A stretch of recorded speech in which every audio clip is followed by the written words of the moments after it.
Welcome to zero relax life. வணக்கம் ஜோதி ma'am. வணக்கம் ma'am. இப்போ நம்ம சுகர் ஃப்ரீ வாரத்தில் வந்து நிறைய இது போட்டுகிட்டே இருக்கோம். இந்த வாரம் என்ன போட போகிறோம்? நம்ம இந்த வாரம் வந்து புதுசாக ஒரு ஆசனம். நீங்கள் வந்து இப்போ தான் ஃபஸ்ட்டு ட்ரை பண்ணுறீங்க. ஆனால் சிம்பிள் ஆசனம் தான், எல்லாருனாலையுமே செய்ய முடியும். ஓகே, அந்த ஆசனத்தோட பெயர் வந்து வக்ராசனம். வக்ராசனம் வந்து ஒரு best asana for sugar diabetic பேஷண்ட்டுக்கு ஒரு பெஸ்ட் ஆசனா வக்ராசனா. இந்த ஆசனம் ரெகுலராக ப்ராக்டிஸ் பண்ணுறப்ப சுகர் கண்ட்ரோலில் வந்துடும். இதெல்லாம் வந்து நம்ம செஞ்சு பார்த்தா தான் அவங்கவுங்களுக்கு அந்த ரிசல்ட்டு தெரியும். ஓகேயா, இப்போ வந்து நீங்கள் ஆசனம் செய்கிறதுக்கு ஸ்டார்ட் பண்ணுங்கள். ஆசனம் செய்கிறதுக்கு முன்னாடி warm up. Very good. Warm up செஞ்சுருங்க. வார்ம் அப் நின்ற நிலையிலையும் செய்யலாம், அமர்ந்த நிலையில் செய்கிற சிம்பிள் வார்ம் அப் இப்போ பண்ண போகிறாங்க. இது எப்படி பண்ணுறாங்க? முதல்ல நேரம் நிமிர்ந்து அமர்ந்திருக்காங்க. கைகளை இடுப்பு பக்கத்தில் பக்கவாத்தில் வச்சு கைகளை பாதத்தை நல்லா அழுத்தி வச்சுருக்காங்க. இதே போஸில் அவங்க வந்து கண்களை மூடி ப்ரீத் இன் ப்ரீத் அவுட் பண்ணுறாங்க. மூச்சு உள்ளே இழுக்கிறப்ப வயிறு வெளியில் வரணும். மூச்சு வெளியில் வர்றப்ப வயிறு ஆட்டோமேட்டிக்காக உள்ளே போயிடும். இது வந்து இயற்கையாக நடக்கிறது. Normal breath in and breath out 3 times watch பண்ணால் போதும். ஓகே, இப்போ வார்ம் அப் ஸ்டார்ட் பண்ணுறாங்க. இது வந்து வார்ம் அப் பயிற்சி தாங்க. Okay ma'am. இப்போ காலை ஒரு அடிக்கு நகட்டி இருக்காங்க. இது ஓப்பன் க்ளோஸ் மாடல். இது பேர் வந்து இந்த வார்ம் பேர் open close, leg open close. Okay, இப்போ கால்களை அகட்டியிருக்காங்க. பெருவிரல் மட்டும் சேர்த்துருக்காங்க, அகட்டியிருக்காங்க. பெருவிரல் மட்டும் க்ளோஸில் வச்சுருக்காங்க. Okay, open close. இந்த மாதிரி ஒரு வார்ம் அப். இது மாதிரி ஒரு நீங்கள் செஞ்சுட்டே இருங்க மேம். இது மாதிரி நீங்கள் வந்து ஒரு 20-25 டைம்ஸ் செய்யணும் ஒரு வார்ம் அப் பயிற்சி. இந்த மாதிரி சிம்பிள் வார்ம் அப்பை. ஓகேயா, இப்போ அடுத்த வார்ம் அப். இதில் கால் ரொட்டேஷன் கொடுக்குறாங்க. இப்போ பார்த்தீங்கன்னா அவங்க கால்கள் சைடில் வந்து எவ்வளோ தூரம் உங்களுக்கு தரையில் ஒட்டி ரொட்டேட் கொடுக்குறாங்கன்றதை பாருங்கள். இது ரொம்ப முக்கியம். சும்மா ஃபாஸ்ட்டாக செய்யக்கூடாது. இந்த கால் ஓரங்கள் வந்து தரையில் ஒரு அழுத்தம் கொடுக்குறப்ப ப்ளட் சர்க்குலேஷன் நல்லா கிடைக்கும் நமக்கு. ஓகே, இப்போ ஆன்டி கிளாக் வைஸ் 3 டைம்ஸ். இதுவும் வீட்டில் உங்களோட கன்வீனியன்ட் டைமத்தை பொறுத்து 5 டைம்ஸ் 7 டைம்ஸ்லாம் செஞ்சுக்கலாம். லெஃப்ட்டில் என்ன செய்கிறோமோ அதே அளவு ரைட் சைடு ரொட்டேஷன் கொடுக்கணும். ஓகே, இப்போ அடுத்து ஃப்ரண்ட் பேக். இப்போ வந்து முக்கியமான இது ஒரு வார்ம் அப் சுகர் பேஷண்ட்டுக்கு. இந்த குதிகாலில் எவ்வளோ அழுத்தம் கொடுத்துருக்காங்க பார்த்தீங்களா? குதிகாலை அழுத்தி இருந்தாலே கண்டிப்பாக சுகர் வந்து கண்ட்ரோலுக்கு வரும்னு சொல்லி நிறைய ஆய்வுகள் கூறுதுன்னு சொல்லி நிறைய பேர் சொல்கிறாங்க. ஓகே, ஆனால் அது வந்து நம்ம எப்படி யோகாவில் பார்க்குறோன்னா கண்டிப்பான காலில் இருக்க அந்த நரம்புகளை ஊக்குவிக்கிற மூலம் ப்ளட் சர்க்குலேஷன் நிறைய நல்ல உடம்பு முழுவதும் கிடைக்கும். அப்போ வயிற்று பகுதியில் உங்களுக்கு ப்ளட் சர்க்குலேஷன் நல்லா கிடைக்கும். ஸோ மணிப்பூர்வ சக்கரம் நல்லா இயங்கும். கணையை நல்லா வேலை பார்க்குறதுனால அங்கே வந்து இன்சுலின் நமக்கு தேவையான அளவு கிடைக்கும். ஓகே, இப்போ வந்து இந்த மாதிரி ரொட்டேஷன் கொடுத்துட்டு ஃப்ரண்ட் பேக் கொடுத்துட்டாங்க. இப்போ அவங்க வந்து ஆசனம் ஸ்டார்ட் பண்ண போகிறாங்க. ஓகே மேம், மெதுவாக. இப்போ இந்த ஆசனம் ஃபஸ்ட்டு தான், இவங்களும் இப்போ தான் ஸ்டார்ட் பண்ணி செஞ்சிட்ருக்காங்க. இடதுகால் நீட்டி இருக்காங்க. வலது காலை தூக்கி இடது கால் முட்டி பக்கத்தில் வைக்கிறாங்க. எந்த கால் நீட்டி இருக்காங்களோ அதுக்கு ஆப்போசிட் ஹேண்ட் வந்து பின்னாடி இருக்கணும். இந்த ஆசனத்தோட கைகள் வந்து இப்படியும் வச்சுக்கலாம், சுற்றியும் வச்சுக்கலாம். உங்களுக்கு எது கன்வீனியண்ட்டாக இருக்கோ அந்த மாதிரி வச்சுக்கணும். அவங்க பின்னாடி இருக்க கை விரல்களை த்ரூ ஷோல்டர், ஸோ அவங்களோட தோல் பகுதி வழியாக கை விரல்களை வாட்ச் பண்ணணும். ஃபஸ்ட்டு டேயே இவ்வளோ சிம்பிளாக இவ்வளோ நீட்டாக பண்ணுறாங்க பாருங்கள். அப்போ இது ஒரு ரொம்ப சிம்பிளான ஆசனம் தான். கால்களை மடக்கி செய்யணும். இந்த இடுப்பு பகுதி நல்லா வளைந்து இருக்கணும். அப்போ தான் வந்து மணிப்பூர்வ சக்கரம் நல்லா ஒர்க் பண்ணும். அப்போ கணையை நல்லா வேலை பார்க்கும். திரும்பவும் சொல்கிறோம், இன்சுலின் நமக்கு தேவையான அளவு, உடம்புக்கு தேவையான அளவு கிடைக்கும். இந்த மாதிரி ஆடாமல் அசையாமல் நிலையாமல் இருக்கிறது தான் யோகான்றது. இப்போ இந்த ஸ்டேஜில் நம்ம வந்து ஒரு 10 கவுண்டிங் கொடுக்குறேன் நான். 1 2 3 4 5 6 7 8 9 10. மெதுவாக ரிலாக்ஸ் பண்ணிக்கோங்க மேம். இப்போ அடுத்த கால் மாற்றி செய்கிறத பார்ப்போமா? இப்போ அடுத்த கால் மாற்றிருக்காங்க. இப்போ ரைட் லெக் நீட்டி இருக்காங்க. அப்போ என்ன கை மேம் வைக்கணும்? லெஃப்ட். ஓகே, ஒன்றும் பிரச்சனை இல்லை. கொஞ்ச நாளே இவ்வளோ தூரம் வரதே பெரிய விஷயம். ஏன்னா சிம்பிள் ஆசனம் தான், ஆனால் ஞாபகமாக நம்ம செய்யணும். இப்போ முழு பொசிஷன் பார்த்திங்கன்னா வலது கால் நீட்டியிருக்காங்க, அதுக்கு ஆப்போசிட் ஹேண்ட் லெஃப்ட் பின்னாடி வச்சுருக்காங்க. இதை இப்போ பின்னாடி அவங்க ஷோல்டர் வழியாக அந்த வந்து விரல்களை பார்க்கணும். நம்ம இடுப்பு பகுதி நல்லா ட்விஸ்ட் ஆகி திரும்புகிறப்ப செய்ய செய்ய ப்ராக்டிஸ் ஆகிரும். அப்போ வந்து திரும்பவும் சொல்கிறோம், கணையம் வந்து அது வேலையை கரெக்டாக செய்யும். இன்சுலின் நமக்கு தேவையான அளவு கிடைக்கும். அதுக்காண்டி தான் இந்த ஆசனத்தை, வக்ராசனத்தை சுகருக்கு, டயபெட்டிஸ் பேஷண்ட் டெய்லி வந்து செய்யணும்னு சொல்கிறது. இந்த ஸ்டேஜில் ஒரு 10 கவுண்டிங் கொடுக்குறேன். 1 2 3 4 5 6 7 8 9 10. ஓகே, இப்போ வந்து இந்த போஸ் வந்து நான் வந்து ஜூம் பண்ணி காமிக்கிறேன். இது வந்து செய்ய செய்ய எப்படி ப்ராக்டிஸ் ஆகுன்னா, நம்ம கைகளை மட்டும் முடிந்த அளவு முட்டை வந்து சுற்றி கொண்டு வரணும் கைகளை. இது வந்து இவங்க ஃபஸ்ட்டு டே செய்கிறாங்க. இதே தான், சிம்பிள் தான். கைகளை மட்டும் கொஞ்சம் சுற்றி கொண்டு வரணும். முடிஞ்ச அளவு ட்ரை பண்ணுங்க மேம். ஓகே, அதே மாதிரி கழுத்தையும் இன்னும் கொஞ்சம் திருப்பி கைகளை கொஞ்சம் பின்னாடி தள்ளி கொண்டு போய்க்கலாம். ஓகே, நல்லா வந்து இடுப்பு பகுதியை ட்விஸ்ட் பண்ணியிருக்காங்கல்ல, இது மாதிரி செய்கிறப்ப நமக்கு நிறையா பெனிஃபிட் இருக்குது. இந்த ஆசனம் உங்களுக்கு வந்து இந்த சுகருக்கு இது தவிர்த்து நிறைய பெனிஃபிட் இருக்குது. அதுக்கு வந்து அடுத்தடுத்த வீடியோவில் பார்க்கலாம். மெதுவாக இப்போ ரிலாக்ஸ் பண்ணிக்கோங்க மேம். அடுத்து முத்திரை பார்த்துடலாம். ரிலாக்ஸ் பண்ணிக்கோங்க.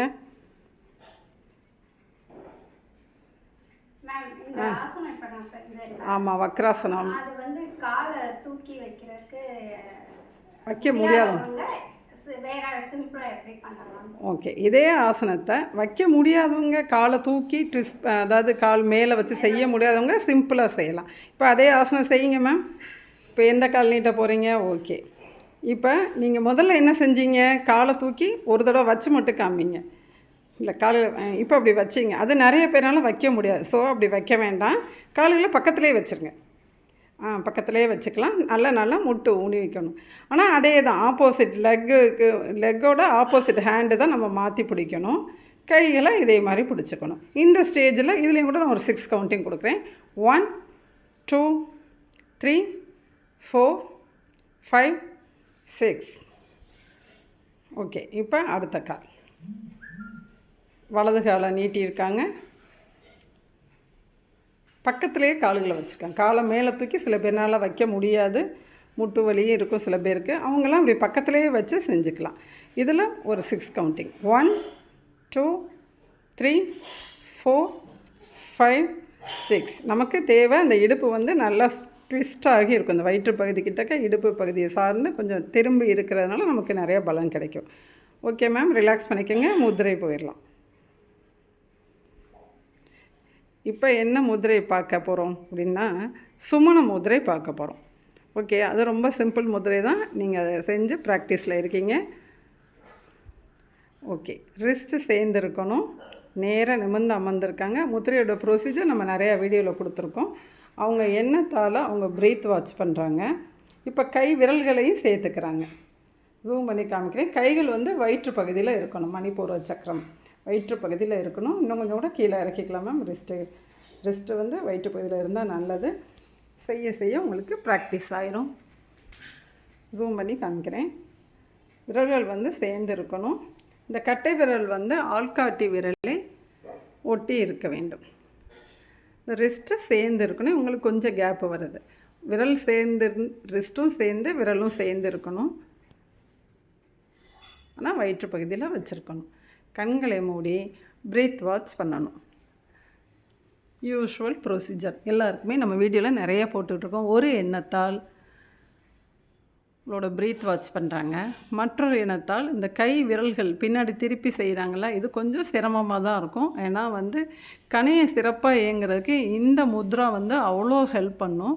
சுமண முத்ரா. இந்த முதிரை வந்து பேங்க்ரியாஸ் வந்து நமக்கு தேவையான அளவு நமக்கு வேலை செய்யும். இன்சுலின் வந்து நமக்கு தேவையான அளவு சுரக்கிறதுக்கு இந்த முத்ரா நல்லா பயங்கரமாக நம்ம ஹெல்ப் பண்ணும். அடுத்து வந்து பார்த்திங்கன்னா, இந்த யோகா முத்ரையெல்லாம் வந்து தெய்வீக கலை.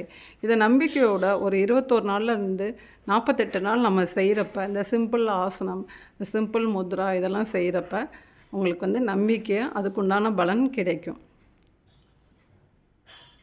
இப்போ இந்த முதிரைகளை வந்து கண்டிப்பாக ஒரு 2 மினிட்ஸ் கிட்டக்க இருந்துக்கணும். எனக்கு ஆசனம் செய்ய முடியல, ஃபுல் பொசிஷன் வரலன்னா சிம்பிளாக ஒரு வேர்ஷன் இப்போ சொல்லி காமிச்சோம், அதை நீங்கள் செஞ்சுக்கலாம்.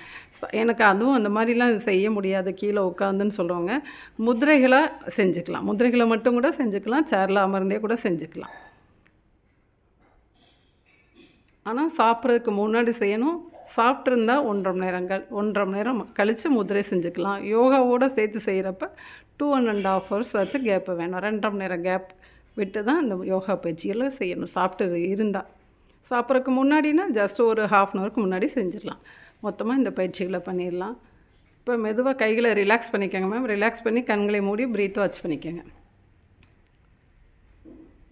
இந்த முதிரை பண்ணிவிட்டு இந்த மாதிரி சிரமமாக இருக்கிறப்ப கைகளை இந்த மாதிரி மேம் அதை செஞ்சே காமிச்சிருங்க. இந்த கை விரல்களை மட்டும் இப்படி நல்லா அசைச்சிக்கலாம்.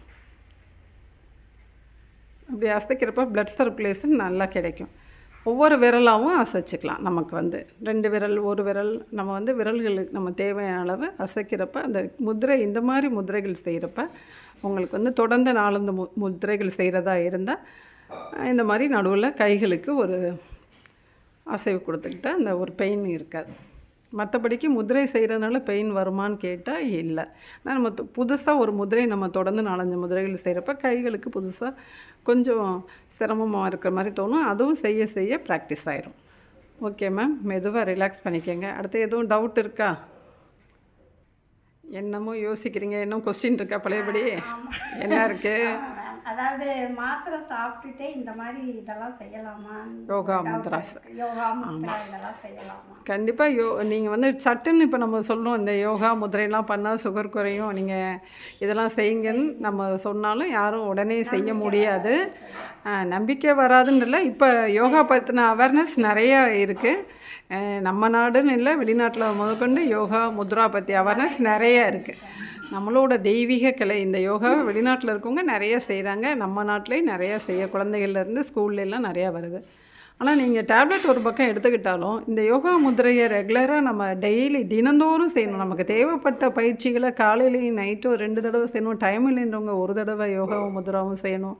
அதாவது ஒரு செட் ஆஃப் முத்ரான்னு செஞ்சுக்கலாம். அப்படி செய்கிறப்ப கண்டிப்பாக உங்களுக்கு தேவையான அளவு சுகர் கண்ட்ரோலாக இருக்குது அப்படின்ற பட்சத்தில் ஆட்டோமேட்டிக்காக மாத்திரையை டாக்டரே நிப்பாட்ட சொல்லிடுவாங்க. ஓகேயா? அதனால் உங்களுக்கு மாத்திரை சாப்பிட்டுக்கிட்டே இந்த பயிற்சிகளை செய்கிறப்ப கண்டிப்பாக உங்களுக்கு சுகர் உங்களோட கண்ட்ரோலுக்கு வந்துடும். ஓகேயா? அதனால் ஆசனம் செய்வோம், ஆரோக்கியமாக வாழ்வோம், முதிரையும் செய்வோம். நம்ம யோகா அண்ட் ஆன்லைன் கிளாஸ் எடுத்துக்கிட்டு இருக்கோம். யோகா அண்ட் முத்ரா அதை நாங்கள் டிஸ்கிரிப்ஷன் பாக்ஸில் அந்த நம்பர் கொடுக்குறோம். நீங்கள் வேணுங்கவங்க அதில் கான்டாக்ட் பண்ணிக்கலாம். Okay, thank you ma'am. Thank you ma'am.